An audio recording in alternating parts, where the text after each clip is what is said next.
जय माता की। गुरु चरणों में नमन। मित्रों, गायत्री साधक इस बात का विशेष ध्यान रखें पितृपक्ष में, क्योंकि साधना उनकी चलती रहती है और जो दूसरी साधनाएं कर रहे हैं व्यक्ति वह भी इस बात का ध्यान रखें, क्योंकि पितृपक्ष साल भर में 16 दिन का आता है, अमावस्या से पूर्णमासी तक।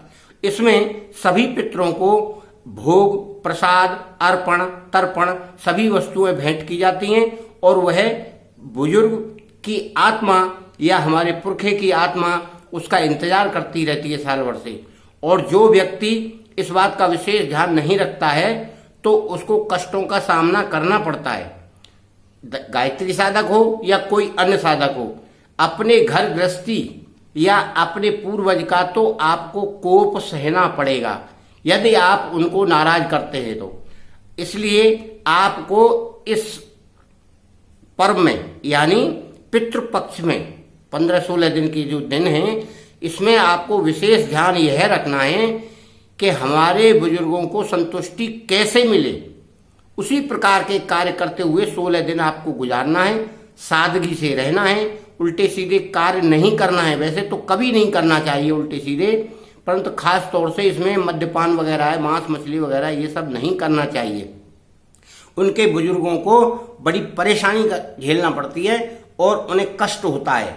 आप सुखी उनको करेंगे तो आप सालों भर सुखी रहेंगे, अन्यथा आप साल भर दुखी रहेंगे अगर आपने उनको संतुष्ट नहीं किया तो। अब उनको संतुष्ट करने के लिए हम यहाँ 2 ही बातें बताएंगे।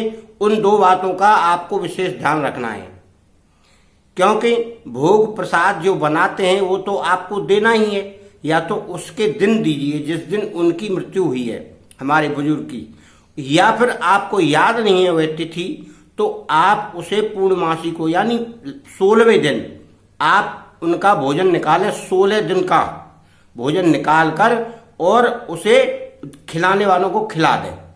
ये तो उसकी पूजा का विधान हो गया जो हमें उसको अर्पित करना है।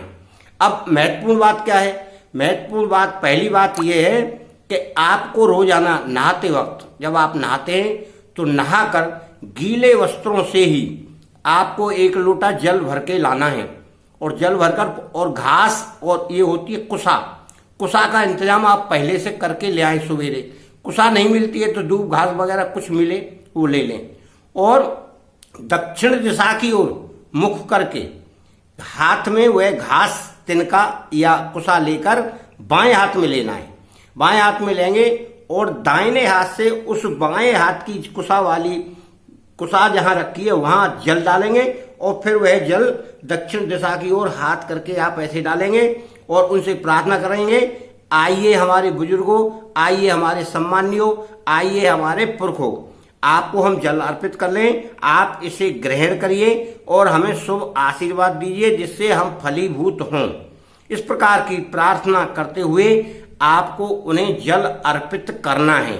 यह आप 16 दिन बराबर करें, इससे कोई आपको नुकसान नहीं है, आपको फायदा होगा।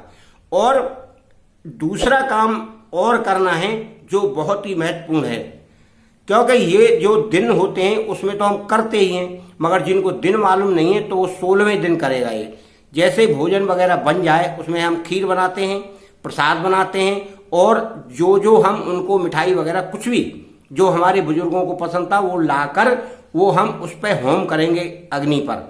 और थोड़ा सा दही भी लाते हैं और सब्जी लाते हैं, तुरैया की सब्जी ज्यादा बनाते हैं और 16 पत्ते जो तुरैया के होते हैं उन पे उसको रोटियों को या पूड़ियों को रखते हैं, उनके ऊपर सारी सामग्री रखते हैं, मिठाई रखते हैं, खीर रखते हैं और दही रखते हैं, बूरा रखते हैं, शक्कर रखते हैं और सब्जी रखते हैं और जो जो उनको हम दे सकते हैं वो देकर फिर उनको होम किया जाता है।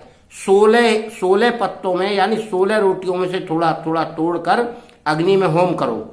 कैसे करना है कि अमावस्या के दिन वाले पूर्वज के लिए है, फिर परवा आती है प्रथमा के पूर्वज के लिए है। इस तरह से 16 पूरियों में से 16 दिन के पुरखों के लिए हवन कर दें और उनसे कहें कि आप अपना भोजन ग्रहण करिए और संतुष्ट हो जाइए और हमें आशीर्वाद दीजिए जिससे हम सुख शांति समृद्धि को प्राप्त हों। इस तरह की आपको एक भावना करना है। फिर क्या होना है कि जो ये 16 पूरियां बची हैं उनको लेकर आप ऊपर जाएं छत पर या कहीं ऐसी जगह जाएं जहां आप रख सकें। और जो कौवे बहुत दिखते हैं उसमें, तो कौवों को आपको अवश्य खिलाना है। कौवों को खिलाइए, गाय को खिलाइए, कुत्ते को खिलाइए। अब किस योनि में हमारा बुजुर्ग है ये तो हमें नहीं मालूम, पर उनको बुलाना है आपको, आओ आओ आओ आओ भोजन खाओ, इस तरह से आपको कहना है। अगर आप जोर से नहीं कह रहे तो धीरे से कहिए, क्योंकि वो तो आत्मा है। इस प्रकार से आप कुत्तों को या कौवों को खिलाकर जब आप उन्हें संतुष्ट कर देंगे तो आपका काम फ्री हो गया, मतलब आप फ्री हो गए। और आप उनसे प्रार्थना भी कर लें। ये 2 काम हमने बताए, यानी सवेरे नहा धोकर जल देना और उनको कौवों को भोजन खिलाना। इनसे आपको शुभ आशीर्वाद मिलेगा और उनकी आत्मा संतुष्ट होगी। तो आपके घर में जितने भी प्राणी हैं वो सालों भर सुखपूर्वक रहेंगे। ऐसा नहीं है कि कोई व्याधि लग जाए, और अगर उनको संतुष्टि नहीं होगी तो आपके घर में कोई ना कोई व्याधियां लगी रहेंगी और आप परेशान रहेंगे। वो आपके इंतजार में आपके जो बुजुर्ग हैं वो प्रसन्न हो गए तो फिर आप बड़े आराम से चैन में आपका समय साल भर का व्यतीत होगा। फिर अगले साल ही उनको भोजन देना है। मित्रों, ये कहानी श्राद्ध की है। आप श्राद्ध में ये कार्य अवश्य करें, भूलें नहीं, तो आपको सुख संपन्नता अवश्य प्राप्त होगी। जय माता की।